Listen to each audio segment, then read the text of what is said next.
Good evening.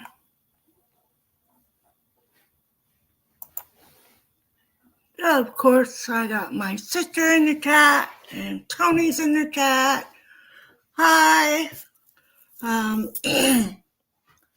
so Thursdays are going to start being done at 7 p.m.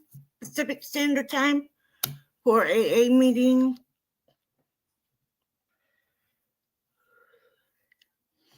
Hope you all have had a good week so far.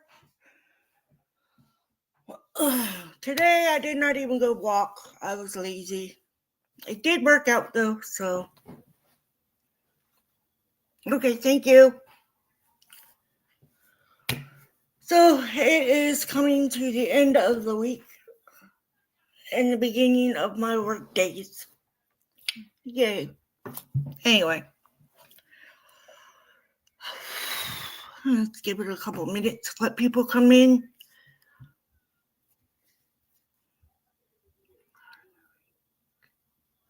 Yeah, I know Lily's been sick. Tony's been sick. I'm trying to not get sick. I don't want to be sick. Don't need it. Can't take the time off work for it, so.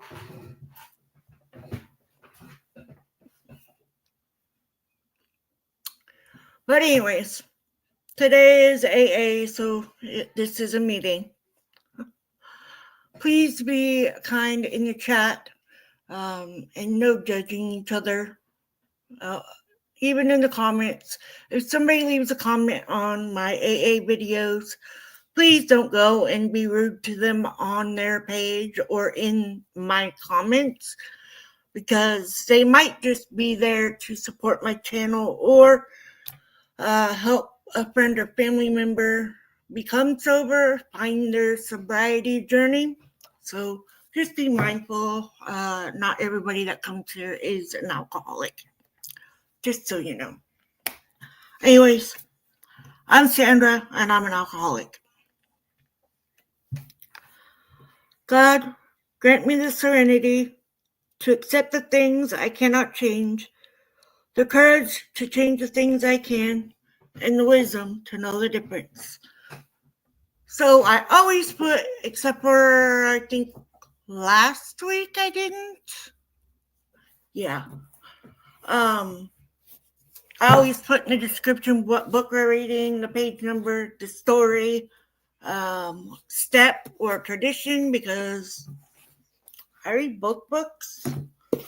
So, and in between the books, I try to go through and tell people about my story and my sobriety in ways that the books have become helpful to me, and having a sponsor and sponsees also help.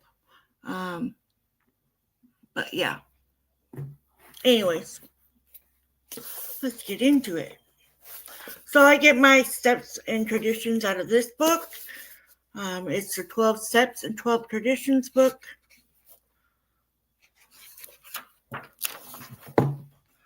And they're all in the front. I know them by heart, so I usually refer to them by the first letter or first word of that step. So, 1, we admitted we were powerless over alcohol, that our lives had become unmanageable. 2, came to believe that a power greater than ourselves could restore us to sanity. 3, made a decision to turn our will and our lives over to the care of God as we understood Him. 4, made a searching and fearless moral inventory of ourselves. 5, admitted to God, to ourselves, and to another human being the exact nature of our own. 6, we're entirely ready to have God remove all these defective characters. 7, humbly asked Him to remove our shortcomings. 8, made a list of all persons we had harmed and become willing to make amends to them all. 9, made direct amends to such people wherever possible, except when to do so would injure them or others. 10. Continue to take personal inventory and when wrong, promptly admit it. 11. Sought through prayer and meditation to improve our conscious contact with God as we understood Him, praying only for knowledge of His will for us and the power to carry that out. 12. Having had a spiritual awakening as a result of these steps, we tried to carry this message to alcoholics and to practice these principles in all our affairs.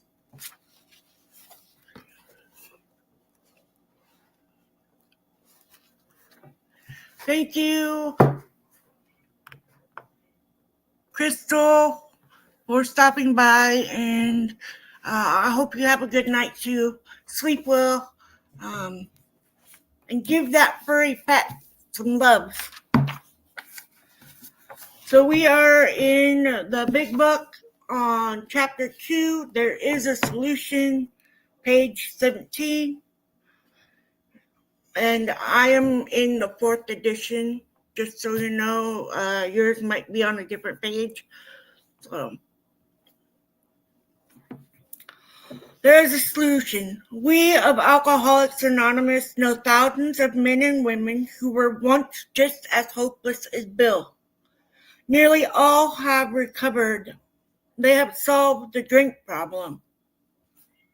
They are average Americans, all sections of this country, and many of its occupations are represented, as well as many political, economic, social, and religious backgrounds.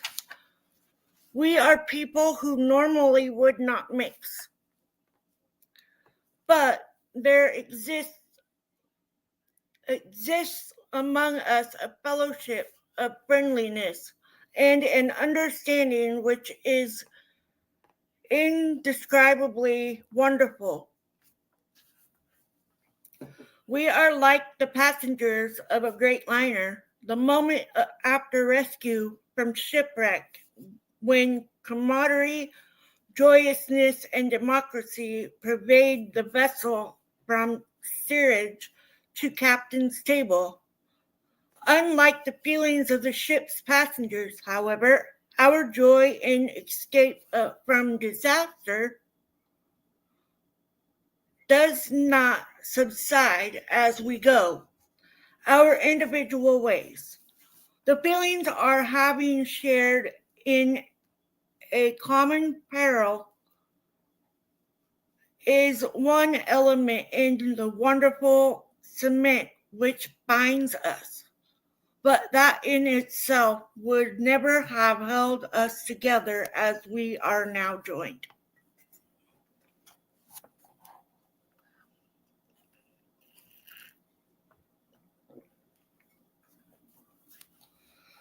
The tremendous fact for every one of us is that we have discovered a common solution. We have a way out on which we can absolutely agree and upon which we can join in brotherly and harmoniously action. This is the great news this book carries to those who suffer from alcoholism. An illness of this sort, and we have come to believe it's an illness, involves those about us in a way no other human sickness can. If a person has cancer, all are sorry for him and no one is angry or hurt. But not so with the alcoholic illness.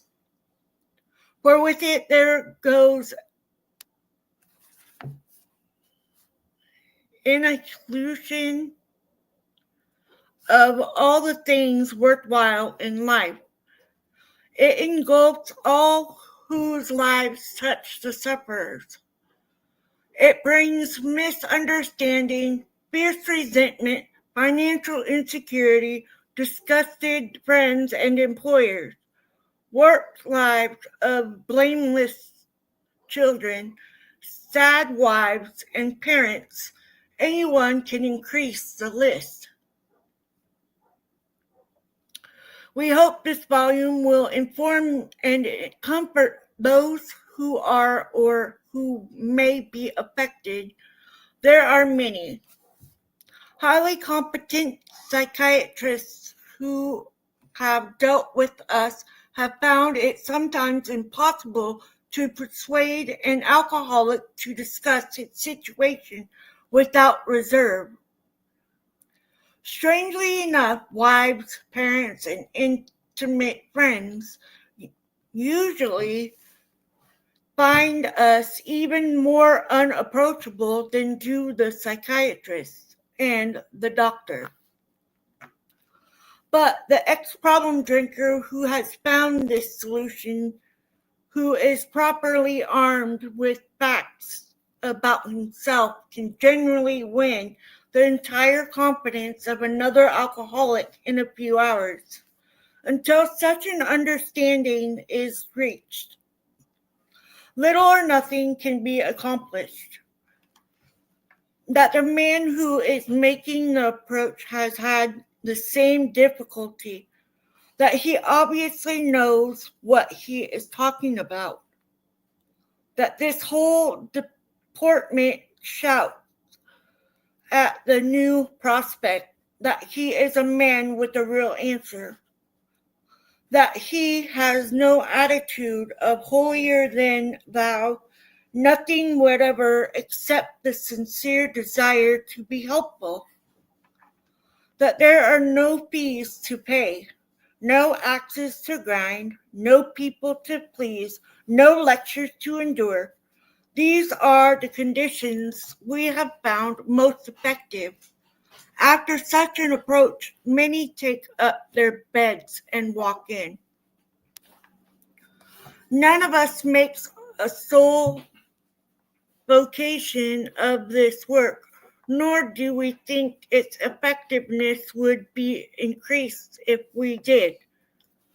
We feel that elimination of our drinking is but a beginning.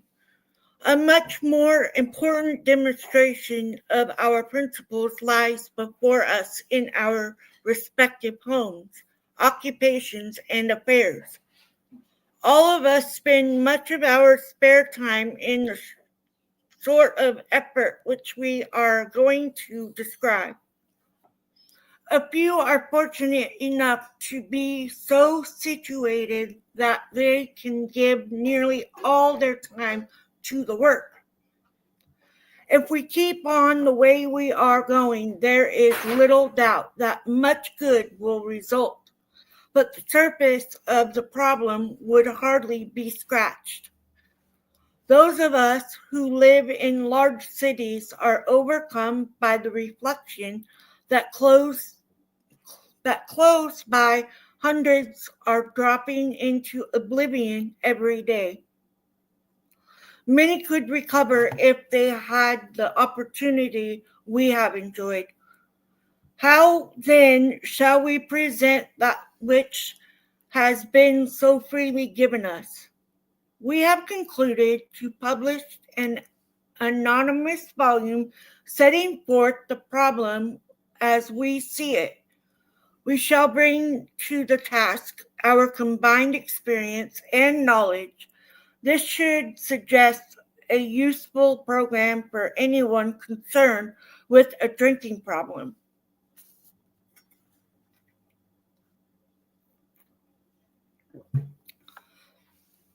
Of necessity, there will have to be discussion of matters medical, psychiatric, social, and religious. We are aware that these matters are, from their very nature, controversial. Nothing would please us so much as to write a book which would contain no basis for contention or argument.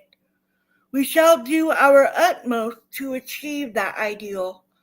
Most of us sense that real tolerance of other people's shortcomings and viewpoints and a respect for their opinions are attitudes which make us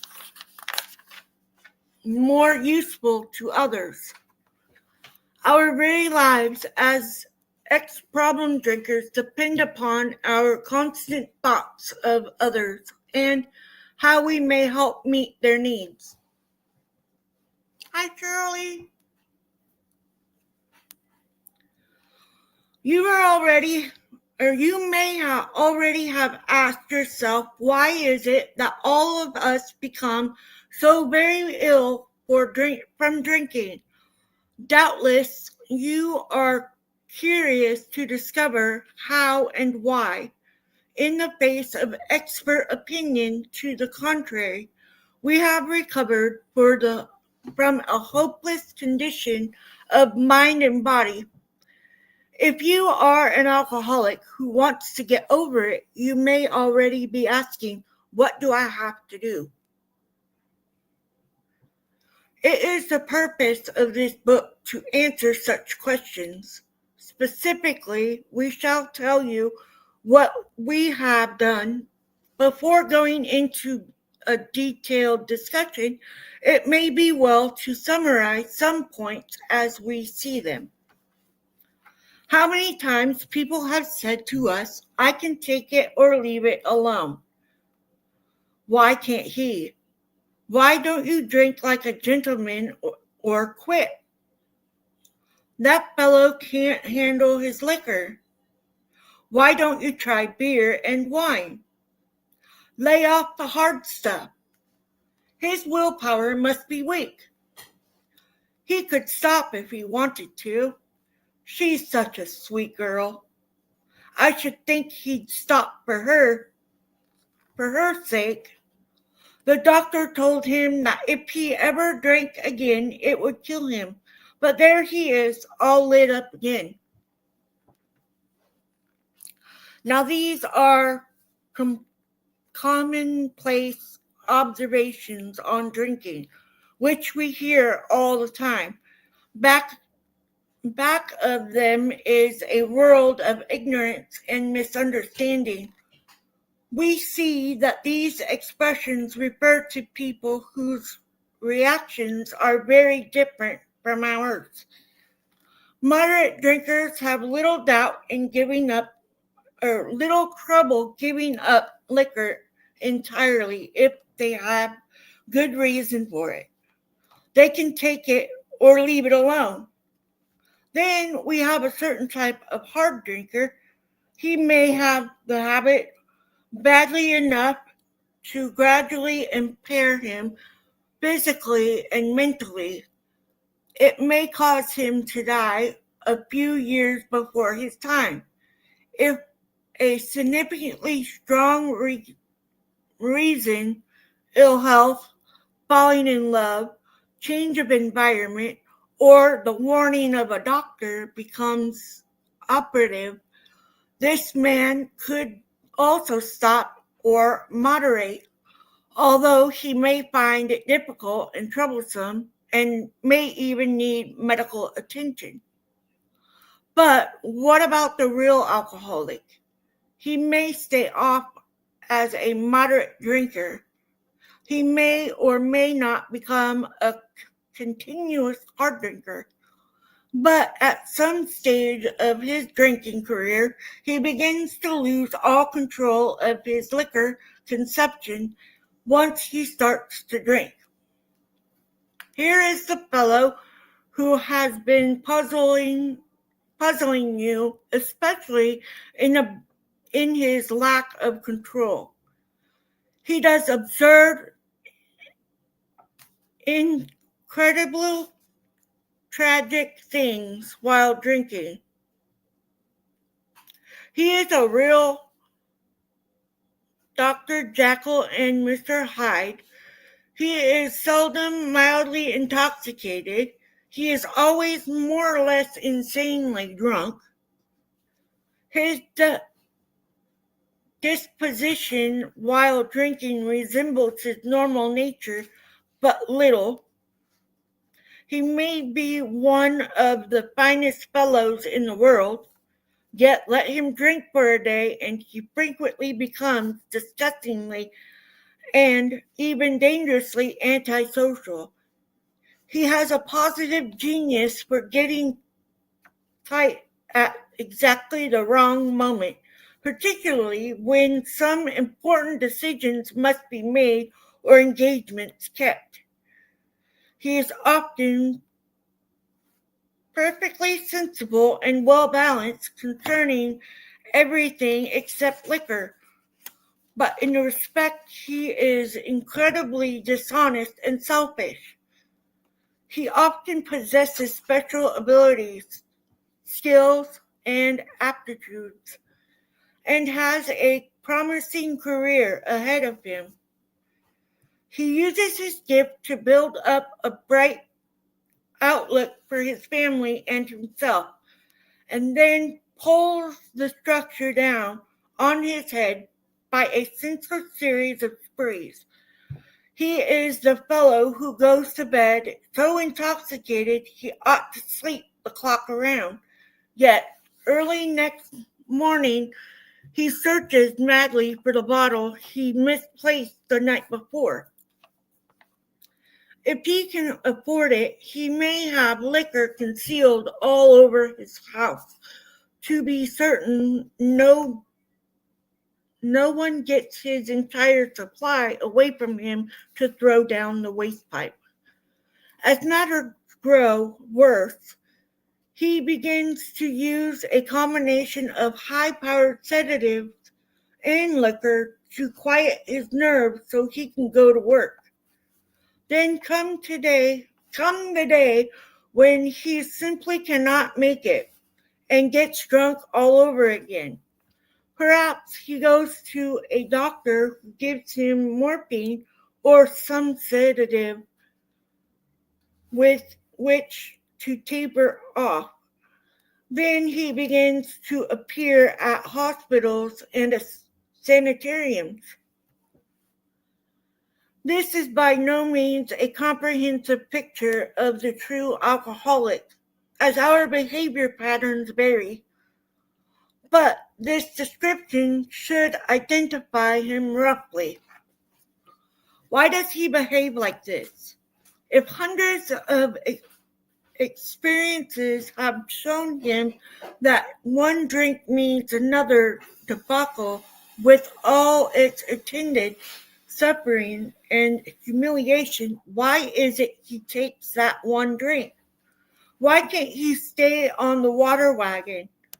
What has become of the common sense and willpower that he still sometimes displays with respect to other matters? Perhaps there never will be a full answer to these questions. Opinions vary considerably as to why the alcoholic reacts differently from normal people. We are not sure why. Once a certain point is reached, little can be done for him. We cannot answer the riddle. Mind you, they're coming out with a new edition of the Big Book, and it is a diverse Big Book, so it includes everybody, literally everybody. Just so y'all know. I'm not purposely saying he because it's everybody. But this one, that's what it says. We know that while the alcoholic keeps away from drink, as he may do for months or years, he reacts much like other men. We are equally positive that once he takes any alcohol, whatever, into his system, something happens, both in his bodily and mental sense, which makes it virtually impossible for him to stop. The experience of an alcoholic will abundantly confirm this. These observations would be academic and pointless if our friend never took the first drink, thereby settling the terrible cycle in motion. Therefore, the main problem of the alcoholic centers in his mind. rather than in his body. If you ask him why he started on that last bender, the chances are he will offer you any one of 100 alibis. Sometimes these excuses have a certain plausibility, but none of them really make sense in the light of the havoc an alcoholic's drinking bout creates. They sound like the philosophy of the man who, having a headache, beats himself on the head with a hammer so that he can't feel the ache. If you draw this fallacious reasoning to the attention of an alcoholic, he will laugh it off, or become irritated, or refuse to talk. Once in a while, he may tell the truth, and the truth, strange to say, is usually that he has no more idea why he took that first drink than you have. Some drinkers have excuses with which they are satisfied part of the time, but in their hearts they really do not know why they do it. Once this melody has a real hold, they are a baffled lot. There is obsession that somehow, someday, they will beat the game, but they often suspect they are down for the count. How true this is, few realize. In a vague way, their families and friends sense that these drinkers are abnormal, but everybody hopefully awaits the day when the sufferer will rouse himself from his lethargy and assert his power of will. The tragic truth is that if the man be a real alcoholic, the happy day may not arrive. He has lost control. At a certain point in the drinking of every alcoholic, he passes into a state where the most powerful desire to stop drinking is of absolutely no avail. The tragic situation has already arrived in practically every case long before it is suspected. The fact is that most alcoholics, for reasons yet obscure, have lost the power of choice in drink. Our so-called willpower becomes practically non-existent. We are unable at certain times to bring into our conscious with significance force the memory of the suffering and humiliation of even a week or a month ago. We are without defense against the first drink.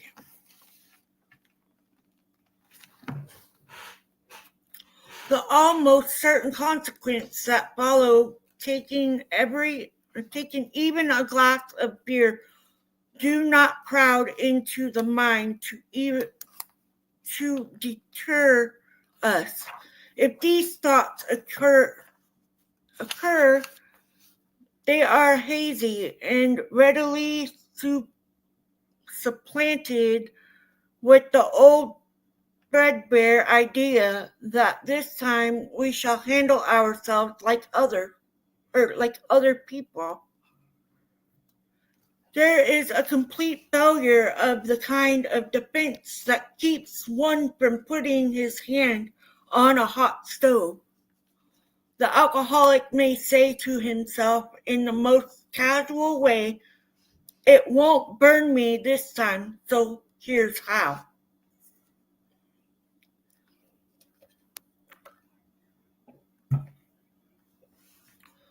Or perhaps he doesn't think at all. How often have some of us begun to drink in this nonchalant way And after the third or fourth pounder on the bar, and said to ourselves, for God's sakes, how did I ever get started again?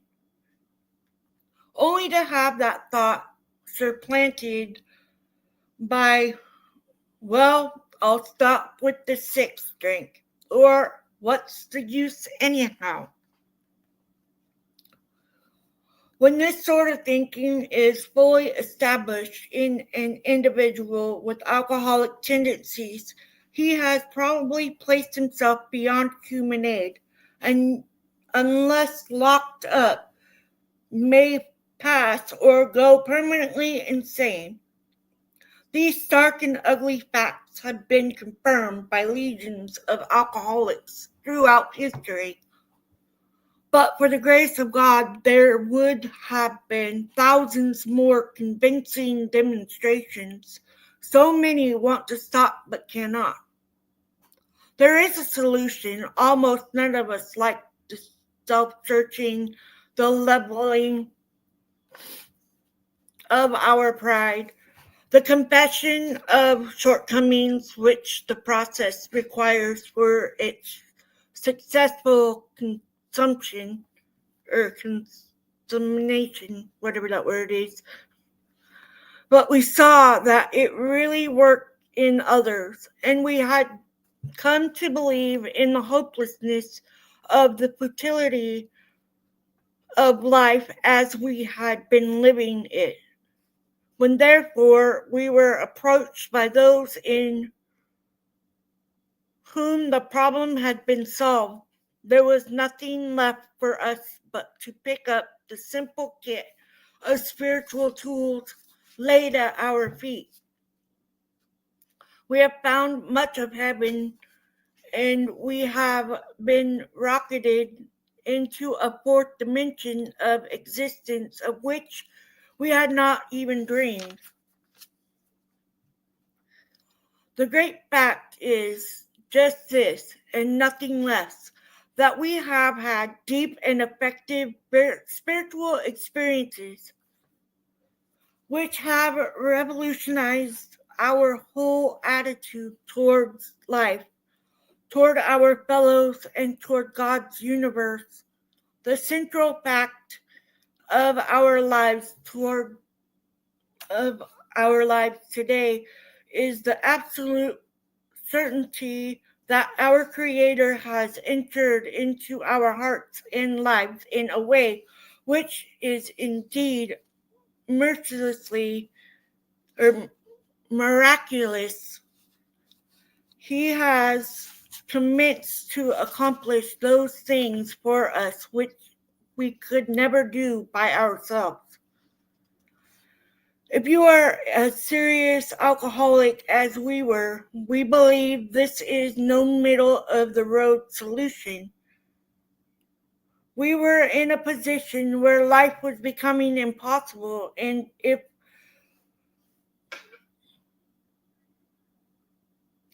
we had passed into the region from which there is no return through human aid, we had but two alternatives. One was to go on to the bitter end, blotting out the consequences of our intolerable situation as best we could, and the other to accept spiritual help.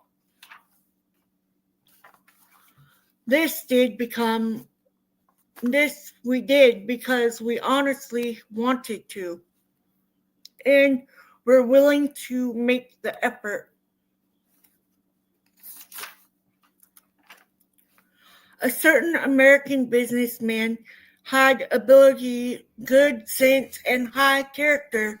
For years he had floundered from one sanitarium to another. He had consulted the best-known American psychiatrists. I don't know what that word is. They're confusing. Then he had gone to Europe placing himself in the care of a celebrated physician, the psychiatrist Dr. Jung, who prescribed for him through experience, had made him skeptical. He finished his treatment with unusual confidence. His physical and mental conditions were unusually good. Above all, he believed he had acquired such a profound knowledge of the inner workings of his mind and its hidden spring that replace or relapse was unthinkable. Nevertheless, he was drunk in a short time. More baffling still, he could give himself no satisfactory explanation for his fall. So he returned to this doctor whom he admired and asked him point blank why he could not recover. He wished above all things to regain self-control. He seemed quite rational and well-balanced with respect to other problems, yet he had no control whatever over alcohol.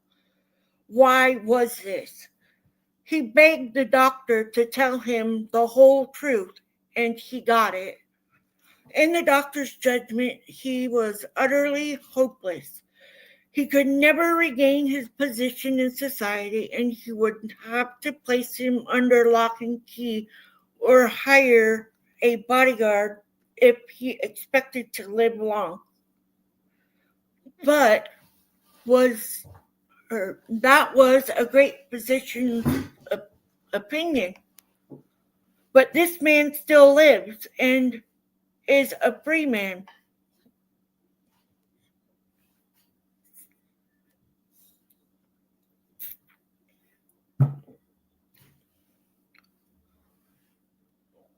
I lost my spot again.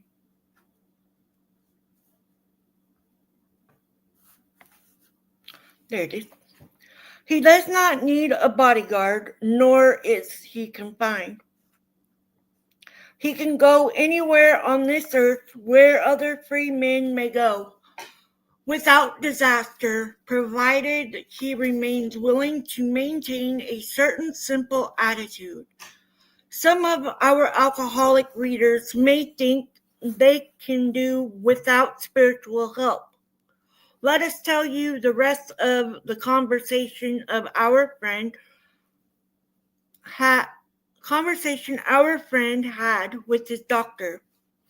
The doctor said, "You have the mind of a chronic alcoholic. If I have never seen one single case recover where that state of mind existed to the extent that it does in you." Our friend felt as though the gates of hell had closed on him with a clang. He said to the doctor, "Is there no exceptions?" "Yes," replied the doctor, "there is exceptions to cases such as yours have been occurring since early times. Here and there, once in a while, alcoholics have had what are called vital spiritual experiences. To me, these occurrences are phenomena. They appear to be in the nature of huge emotional displacement and rearrangements. Ideas, emotions, and attitudes which were once the guiding forces of the lives of these men are suddenly cast to one side, and a completely new set of conceptions and motives begin to dominate them. In fact, I have been trying to produce some such emotional rearrangement within you. With many individuals, the methods which I employed are so successful, but I have never been successful with an alcoholic of your description. Upon hearing this, our friend was somewhat relieved, for he reflected that, after all, he was a good church member. This hope, however, was destroyed by the doctors telling him that while his religious convictions were very good, in his case they did not spell a necessary vital spiritual experience.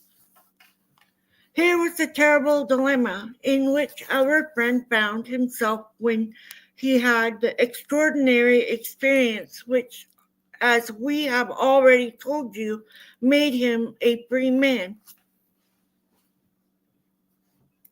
We in our turn sought the same escape with all the desperation of drowning men.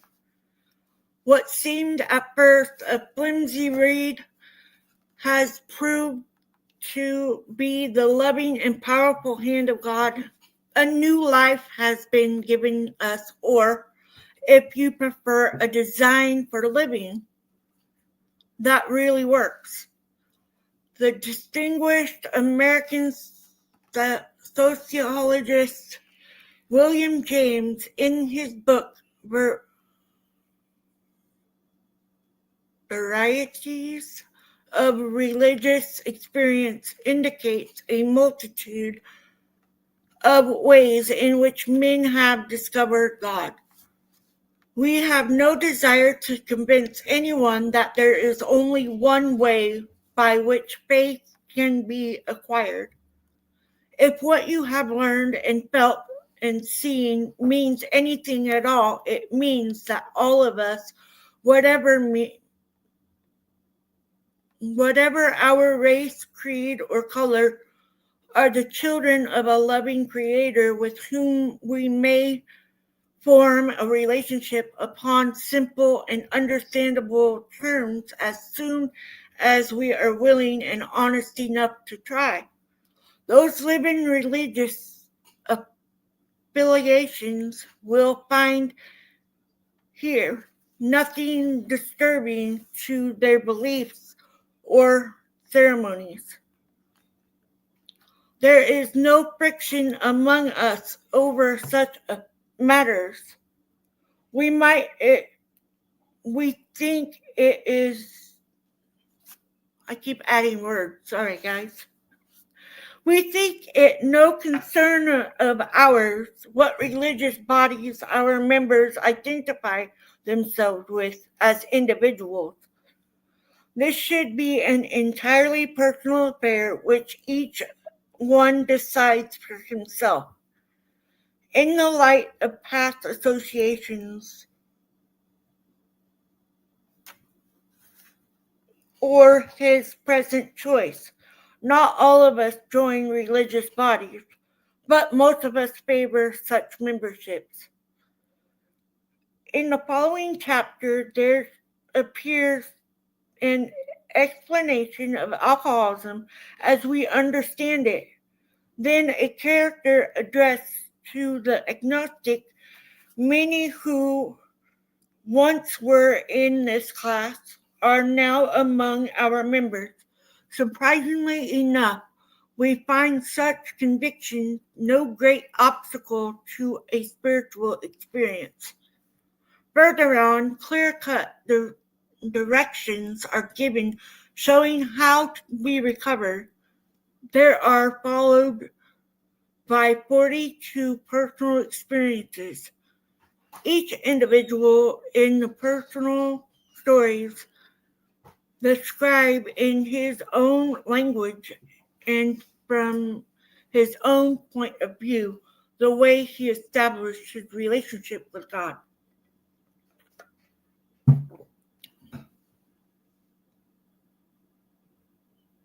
Now I lost my spot again. There it is. These give a fair cross-section of our membership and a clear-cut idea of what has actually happened in their lives. We hope no one will consider these self-revealing accounts in bad taste. Our hope is that many alcoholic men and women desperately in need will see these pages and we believe that it is only by fully disclosing ourselves and our problems that they will be persuaded to say, yes, I am one of them too. I must have the same thing. So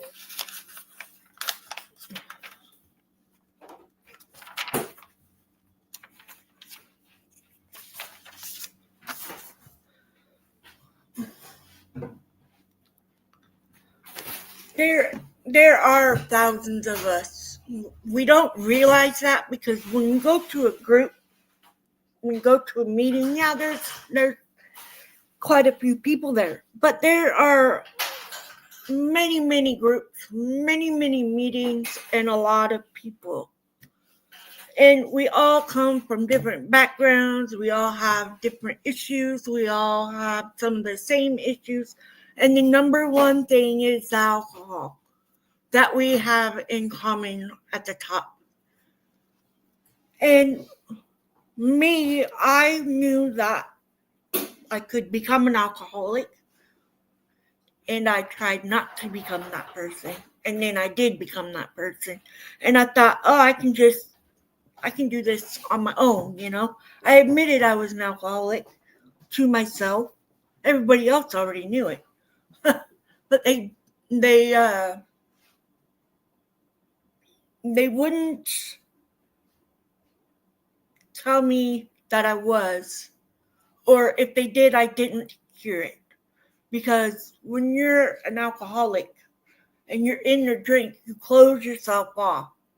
Your mind is on one thing and one thing only, and that is the drink. And I remember going through all of those stages of it all. I started off as a teenager. I would drink with my friends who were of age to be drinking. I got pregnant at 17 because I was at a party drinking, and I didn't have no cares in the world.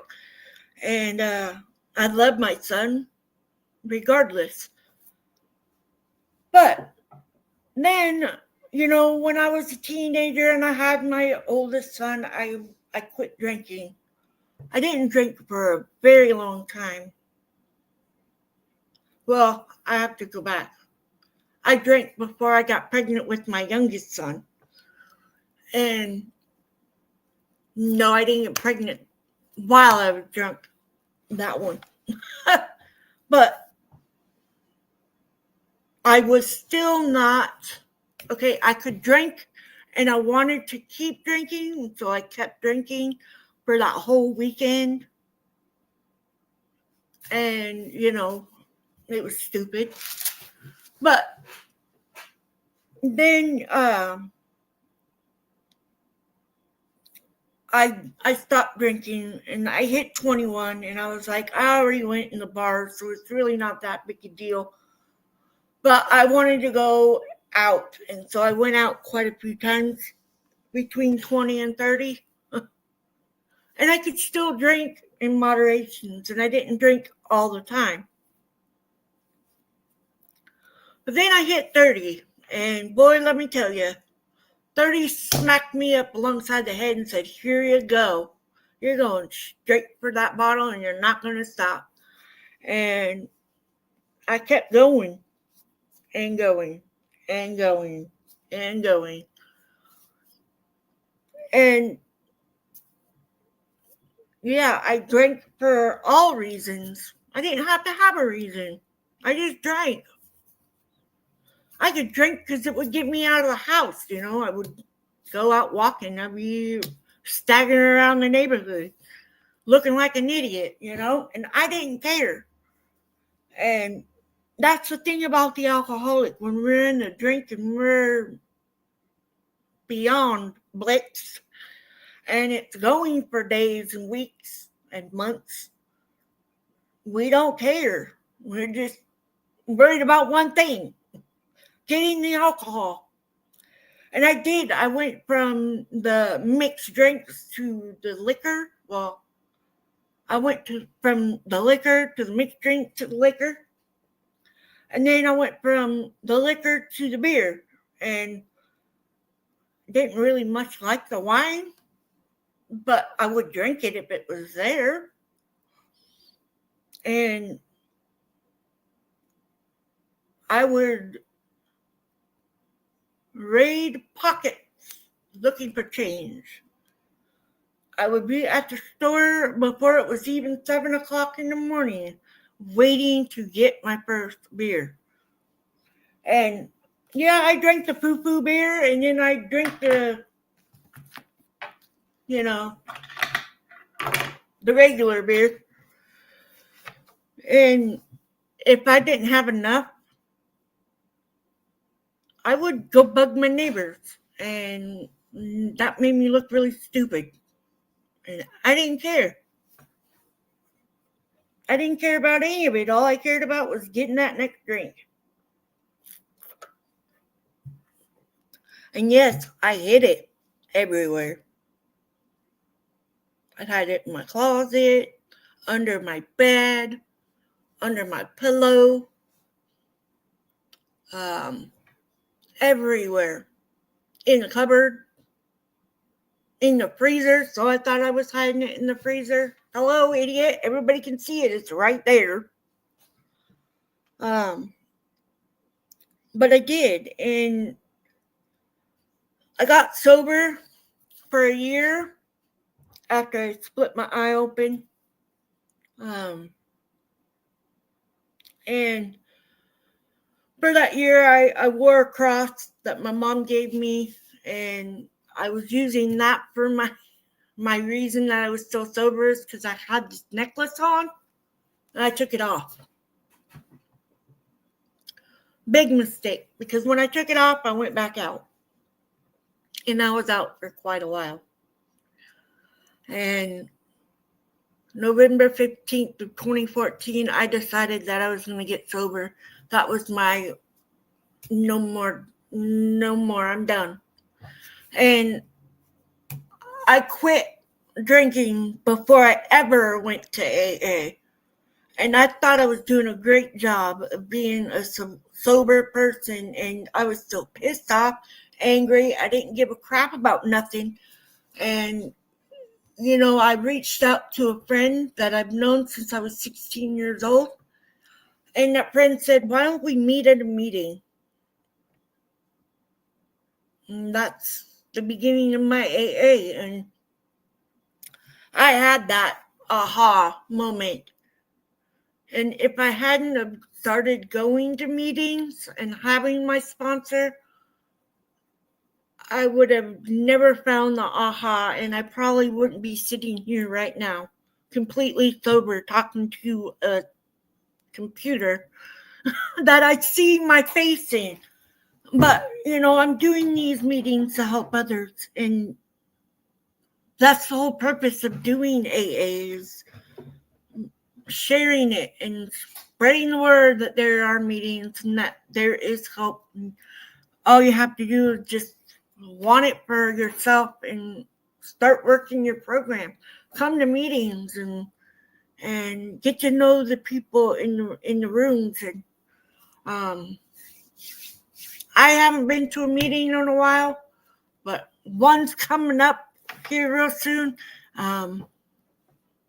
I've got a little over a month. It's hard to believe. A little over a month, and it'll be 11 years. And I didn't think I'd make it to one. And I've made it to multiple. And it's not all great days. It's not all wonderful, I still have my days that I don't want to deal with anybody. I just want to be alone. And, just I do a lot of things by myself these days. But I feel like I can do it by myself. And before, I had to have alcohol to help me get through the day. And I don't have that anymore. And I don't need that anymore. And I live life just on life terms as it comes. And I find humility in things that don't go my way, because that's what we have to do.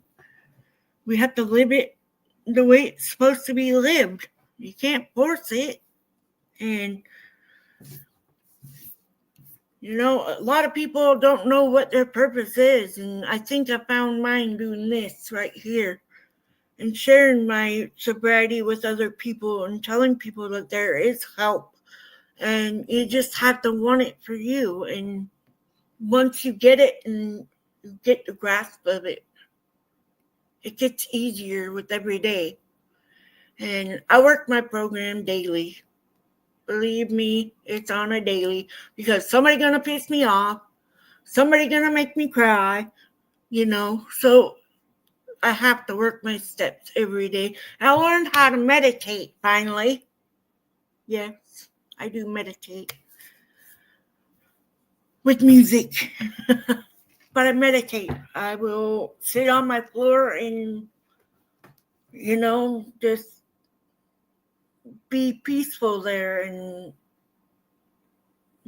just clear my mind and be happy.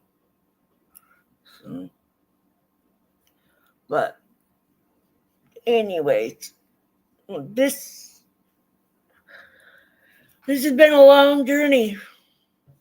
And, I still have the same sponsor. I love her to pieces. She's another one of my best friends. And I know I've helped people, and that's all I could ask for. And it helps me to stay sober as well by me doing meetings here and being a person of service for the alcoholic who still suffers. And I have friends and family members that are still suffering, and I can't force them to get the help. All I can do is what I've done and tell them about AA and tell them about the groups and suggest reading the books and working the steps. And, maybe I need to call that friend and family member again and remind them. But until I do, oh no. I just know being sober is worth every day. Oh, and I might get up early and go fishing in the morning. And hopefully I can catch a dang steelhead. I'm tired of going there and getting stumped. Darn it. I need to catch some fish.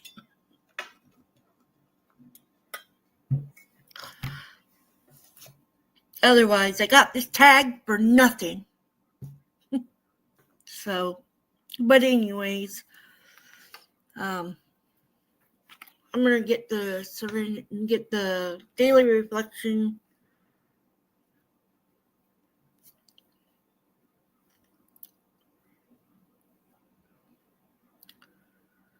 A spiritual axiom.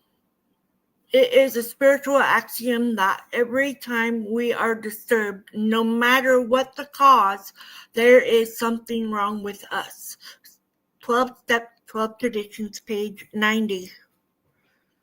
I never truly understood the 10th step spiritual axiom until I had the following experience. I was sitting in my bedroom reading it into wee hours when suddenly I heard my dog barking in the backyard. My neighbors frown on this kind of disturbance, so with mixed feelings of anger and shame, as well as fear of my neighbors' disapproval, I immediately called my dogs. Several weeks later, the exact situation repeated itself, but this time, because I was feeling more at peace with myself, I was able to accept the situation. Dogs will bark, and I calmly called in the dogs.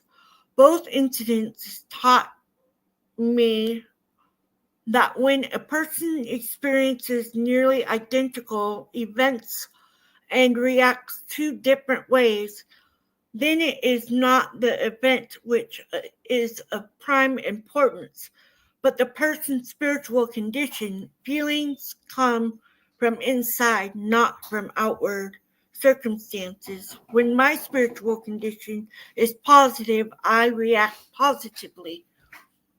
And with that,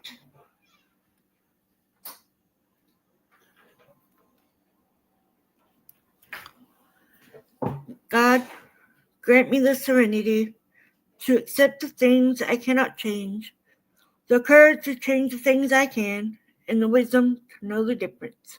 Keep coming back. It works if you work it. I love you guys. Be safe out there. And remember, there's help everywhere. And stay